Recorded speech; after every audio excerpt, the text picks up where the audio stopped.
Yo, what's up mga DIYers at mga kaputok? So, ayan. Second part na ng ating vlog regarding sa ating mga fireworks and firecrackers. So, ito na yung second batch ng order natin. Dumating na.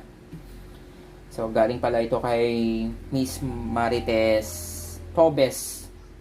So, shout out kay Miss Marites Tobes. Sa kanya galing itong mga sawa na yan, itong mga fountains, ito whistle bomb, tsaka itong pitis. So ito, napakamura lang ng tinda sa kanya, kaya kung ako sa inyo, dadayuhin ko na yung lugar niya. Parang Bukawi price lang din siya. Kumbaga, napakakunti talaga nung diferensya. As in, konting-konti lang. Ito, previous pa niya to sa akin tong sinturon na Judas na yan, o yung 100 rounds na higad. Dati kasi ang tawag dito, sinturon ni Judas eh. Mas tinatawag na siya ngayon na higad na. Kasi ito, 500 rounds. At ito naman is 1,000 rounds. So, ang brand din niya is Phoenix. So, hindi ito yung rapid yung pagputok. Hindi tulad ng Conde, tsaka nung Rambo, kaya mabibilis yung putok nun eh. Siguro yung 1,000 rounds, less than 30 seconds lang tapos na. Pero pag kay Phoenix, isa pa yung brand na medyo bagal din yun, Dreamlight at saka For Sure, yun, mababagal yung mitya ng mga sawa nila, pero the best din yung mga putok, quality. Hindi tulad ng ibang hindi natin kilalang brand na puro ampaw, puro shupot, ang daming mintis hindi pumuputok. Ito, halos lahat yan puputok, lahat yan. Kung meron man hindi pumutok dyan, yun namamatay yung sinde ng mitya. So ito, brand din ito, Phoenix Silver Tadpole. So yan, with cake daw ito.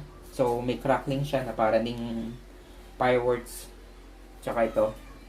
So yan, sa kanya, ang benta lang ito 100. Tapos ito 150. Diba, napakamura lang. Kung tutusin sa ibang local seller nyo na ano, ang pricing nito 250 na. Tapos ito baka 200 na. Tapos ito sa kanya, 60 pesos lang. So yan, Phoenix din yan. Crackling Joy Fountain. Tapos ito, name after the Taal Volcano. Nung sumabog yung, o yung nag-erupt yung Taal Volcano, lumabas yung ganitong pangalan eh. Halos lahat pala ng vulkan sa ating Pilipinas, nagkameron ng pangalan ng ano, fountain na made by Phoenix. Tapos ito, whistle bomb by Conde. Matagal din yung sipol nito. Ito kasi hindi ko gano'ng kilala yung whistle bomb na ito. Kaya ito, matagal yung sipol nito. Tsaka solid din yung putok. Malakas din yung putok niya. Tapos ito yung bago sa Al Aquino na brand. So, pagdating sa Quitis, number 1 talagang hinahanap lagi ng mga customer yung Al Aquino. Tapos ito, meron silang bago. Yan o. Al Aquino Fireworks Quitis Bombshell. So, hindi lang siya basta putok pag pumutok na. Meron siyang mga sparkles din or yung mga, yung parang pailaw din. Kumbaga dati yung merong dalawang uri dati, yung Quitis at saka yung Quiton na yung pailaw lang. So, ito parang pinagmix yung Quitis at Quiton. Meron na siya ng bombshell. Meron na siyang counting effects na pailaw. Tapos kung i-compare natin to sa regular na laki ng Quitis, so ito, assuming natin tong whistle bomb, kasi ganito rin naman kalaki yung regular na ano eh, Quitis eh. So yan, yung difference sila. Mas malaking bilog nito. Siguro around 1 inch to. So yan nga, 1 inch nga. Tapos yung size niya 5. While dun sa regular na size, halimbawa nung ano, 4 inches, tsaka almost half inch. Almost ano lang siya, labis lang siya na konti sa half inch. So, malakas din to. Tapos humaba yung stick niya syempre, para maging balance din dun sa bigat. So, yan. Ito yung bago. So, hanap tayo ng video na may papakita ko sa inyo para magkamayan kayo ng idea kung ano yung itsura niya kapag pumatok sa ere. So, mas maganda siyang gamitin sa gabi para makita niyo yung effects ng bombshell niya.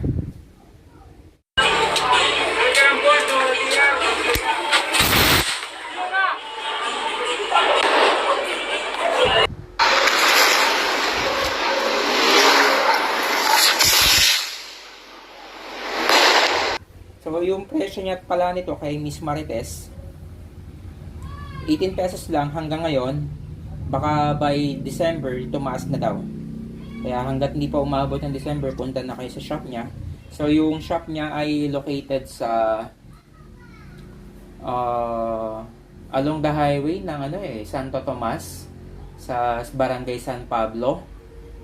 Pinakang malapit na landmark sa kanya yung Padre Pio Jollibee o yung papuntang Padre Pio. So ilalagay ko na lang dito sa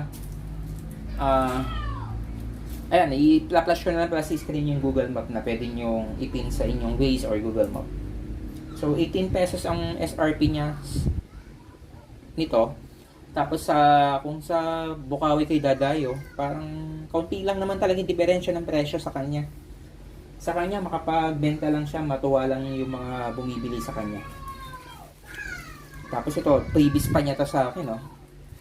Saan ka pa? Sa ibang, hindi ka makahingi ng previous, di ba? So, ito na yung mga olds natin. So, balikan nyo na lang yung first vlog ko regarding dito sa mga pailaw na yan, tsaka yung ibang firecracker din. So, lahat pala ng products na yan, kung saan nyo mabibili, ilalagay ko na lang sa description box, tsaka sa comment section. So, lahat ng link, product link sa Shopee, tsaka kung saan man yung address nila kung gusto nyo puntahan, ilalagay ko na lang dyan para madayo nyo na hanggat maaga pa. Kasi talagang kapag pumatak ang December, asahan nyo, tataas yan. So, yun. Maraming salamat mga ka-day warriors at mga kaputok. At asahan nyo, makikita nyo lahat yan sa aking YouTube channel. So, salamat sa pagtutok.